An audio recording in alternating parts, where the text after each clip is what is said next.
प्रश्नावली 13.4 प्रश्न संख्या 2 प्रश्न संख्या 1 की भांति यहाँ पे भी 3 खंड हैं। प्रश्न संख्या 1 में त्रिज्या दी हुई थी, यहाँ पे व्यास दिया हुआ है। यहाँ पे ये गोला है, ये केंद्र हो गया, ये देखो इस तरह से हम मिला करके दिखा सकते हैं। ये व्यास, ये कितना दिया हुआ है 14 सेंटीमीटर। तो ये केंद्र है, तो केंद्र से यहाँ परिधि तक की दूरी जो त्रिज्या है वो उस व्यास की आधी हो जाएगी। हमको पता है त्रिज्या व्यास की आधी होती है, तो त्रिज्या बराबर व्यास अपॉन 2।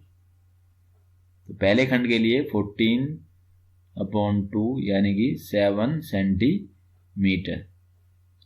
गोले का पृष्ठीय क्षेत्रफल ज्ञात करना है।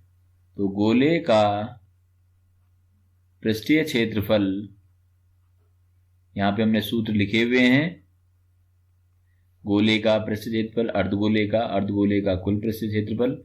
तो गोले का पृष्ठीय क्षेत्रफल 4 पाई r⁴ मान रखते हैं 4 पाई का मान 22/7 रखेंगे। जब तक ना कहा जाए 3.14 रखने को, तब तक यही रखेंगे। r का मान 7 है, इसकी घात 2 हो जाएगा।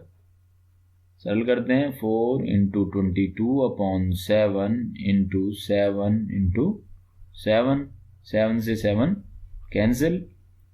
यहाँ पे 4 की मल्टीप्लाई 22 से, ये हो गया 88 × 7, 7 से 88 में 88 में गुणा कर देते हैं, तो ये आ गया 616 वर्ग सेंटीमीटर। तो हमने ज्ञात किया 14 सेंटीमीटर व्यास वाले गोले का पृष्ठीय क्षेत्रफल 616 वर्ग सेंटीमीटर होगा। इसी तरह से आप दूसरा और तीसरा खंड भी करेंगे। दूसरे खंड में त्रिज्या फिर व्यास की आधी फिर ज्ञात करना है, 21/2 करेंगे। तीसरे खंड में 3.5/2 करेंगे और फिर r का मान 3.5/2 रखेंगे। तो इस तरह से दूसरा और तीसरा खंड आप स्वयं हल करें।